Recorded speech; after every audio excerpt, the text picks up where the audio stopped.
Y con el siglo de hoy vamos a flipar. Ya estamos llegando al final de nuestra querida serie y cada vez es más difícil resumir en tan poco tiempo la cantidad de cosas que estaban pasando en el mundo por aquellos tiempos. Pero no os preocupéis que lo vamos a conseguir. Hoy llegamos al siglo de las luces, al siglo de las revoluciones y a uno de los momentos más cruciales para la evolución del mundo moderno, el siglo XVIII. Así que preparados, que empezamos. Y es que a estas alturas hablar del mundo como una serie de territorios separados y que se interrelacionan poco entre sí empieza a dejar de tener sentido. Todo empieza a ser mucho más global, y para la mayoría de los historiadores este siglo es el primer siglo en el que se puede empezar a hablar de la edad contemporánea, y ahora vamos a ver por qué. Empezamos haciendo un repaso a los dos grandes imperios que, si bien no se subieron a la ola del colonialismo que iba a suceder en Europa, aún permanecían fuertes y bien consolidados. Por una parte, el imperio Qing de China siguió sumido en esa expansión territorial que a su vez era tan aislacionista con el resto del mundo y que os contamos en el anterior siglo. Por otro lado, el imperio otomano experimentó un periodo de reformas conocido como la Era de la Transformación, en la cual viró hacia un modelo menos expansionista y mucho más burocrático, defendiendo siempre el Islam suní.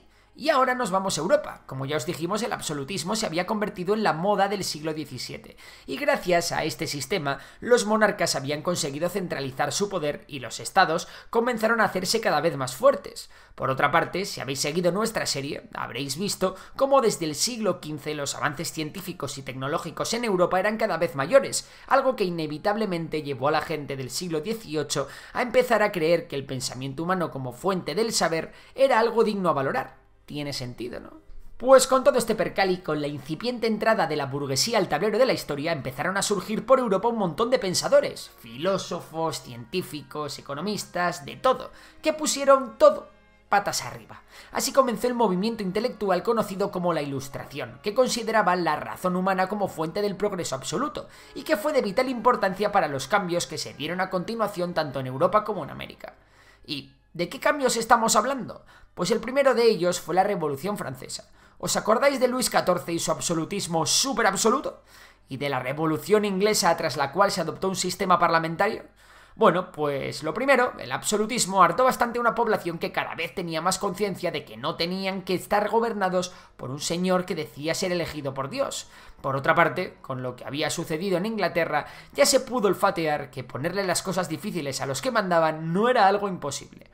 Así un montón de opositores que formaban parte de la burguesía y del pueblo llano se las vieron contra el antiguo régimen y terminaron por mandar a paseo, a golpe de guillotina, a la monarquía francesa. Esto puso fin al absolutismo, el fin del sistema feudal, y llevó a la declaración de unos nuevos derechos individuales como la libertad o la igualdad ante la ley. Algo muy jugoso para el resto de países de Europa y América que estaban un poco en la misma situación que Francia antes de la Revolución. Otra de las consecuencias que tuvo la Revolución Francesa fue el ascenso al poder del famosísimo Napoleón Bonaparte, un tipo que salvó la Revolución Francesa de sus enemigos externos para, curiosamente, acabar por reemplazarla por un nuevo sistema monárquico de carácter imperial. Esta es una de las mayores paradojas de la historia moderna contemporánea. Por cierto, aunque algunas de las trifulcas que Napoleón se dedicó a librar con el resto de Europa fueron en este siglo, nos vamos a esperar al vídeo siguiente para hablar de ellas. ¿Qué es lo que ocurría entonces en el resto de Europa? Bueno, en Gran Bretaña la peña se lanzó como locos a los mares, en una suerte de política agresiva hipercolonialista que les llevó a explorar a lo bestia cada isla que se encontraban y apoderarse de cada tierra por la que pasaban, como ocurrió con la India. Esto lo hicieron en muchos casos apoyándose en sus empresas, como fue la Compañía Británica de las Indias Orientales. Así, mediante el establecimiento de factorías y puertos, los británicos pudieron ejercer una enorme influencia en las regiones y en su política y economía. En el caso de la India, la compañía terminó por convertirse en una entidad tan poderosa que tenía más poder que los propios dirigentes de las regiones, como Calcuta o Bombay.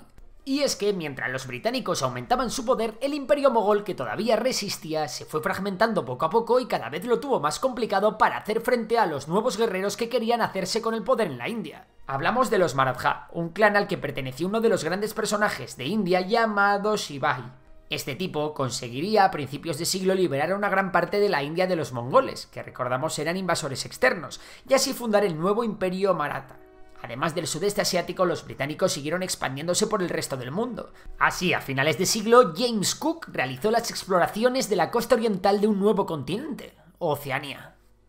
Los británicos ya tenían tierras en todos los continentes. Eso sí, no en todas las colonias inglesas los British iban a conseguir mantener su poder. Resulta que el pensamiento ilustrado también había conseguido cruzar el charco y establecerse en las regiones de América del Norte que controlaban los británicos. Así, 13 de las colonias británicas que allí existían obtuvieron su independencia en el 1776 para convertirse en los Estados Unidos de América. Es un tema interesantísimo, del que os dejamos por aquí un vídeo muy chulo que tenemos. En cuanto al resto de Europa hay para rato, pero básicamente el resumen es un montón de potencias acobardadas como Austria, la recién formada Prusia o Gran Bretaña, que estaban muy preocupadas por la Revolución Francesa y el posterior expansionismo francés.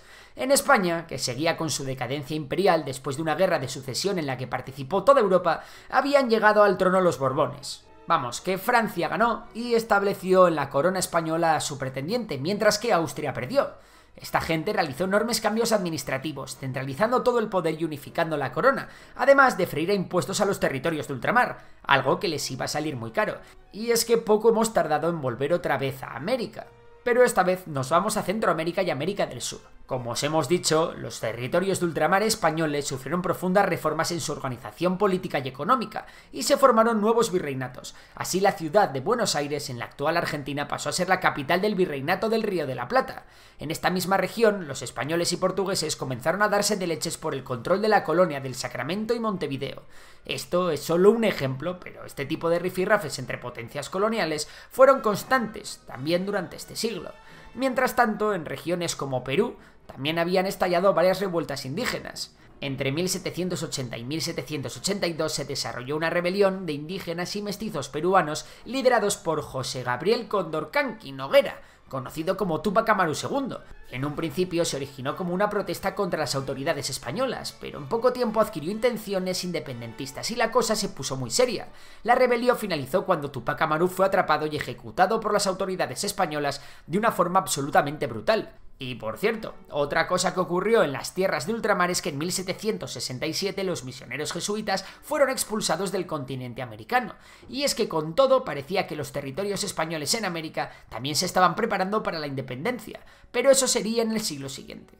Pero venga, volvamos otra vez a Europa. ¿Ahora para qué? Bueno, pues para resumir brevemente qué pasaba allí. ¿Una revolución en el pensamiento? Sí, bueno, eso ya ha salido, pero ¿qué más pasaba en Europa? Una revolución científica, la Revolución Francesa, las guerras de Napoleón, recapitulemos, un montón de estados-nación que se iban haciendo cada vez más fuertes, las incipientes guerras coloniales, un montón de investigadores sentando las bases para el desarrollo futuro y, bueno, bastantes cosas más.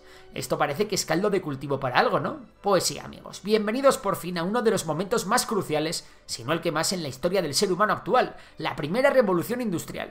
Este fue un periodo de cambios enormemente acelerados, basados en el paso de una economía agraria a, bueno, la industria, las máquinas. La máquina de vapor, por ejemplo, fue uno de los inventos más importantes, ya que abrió paso a un aumento loquísimo en la productividad. Además de mejorar las conexiones, ya no solo para seguir explotando recursos a mansalva, sino para que la gente pudiera viajar también. Pero es que hubo un sinfín de inventos y descubrimientos científicos indispensables. Todo esto literalmente transformó el mundo. Las nuevas ciudades, el urbanismo, el comercio mundial, la contaminación, la desigualdad, el aumento de la calidad de vida, la producción de fármacos y de alimento en gran cantidad, la deforestación, prácticamente cualquier cosa buena o mala que se os ocurra en los tiempos modernos tiene sus raíces en la revolución industrial. Que por cierto, comenzó en Gran Bretaña, algo que tiene mucha lógica si echamos un ojo a esa economía colonialista de la que os hemos hablado antes. Y nada, con las independencias, la máquina de vapor y la creación de la enciclopedia, nos vemos en el siguiente siglo, ya en la edad contemporánea. Y si os ha gustado el vídeo, ya sabéis que podéis suscribiros, darle a me gusta, comentar, y nada, nos vemos en el siguiente. Por lo demás, un saludo y hasta la próxima.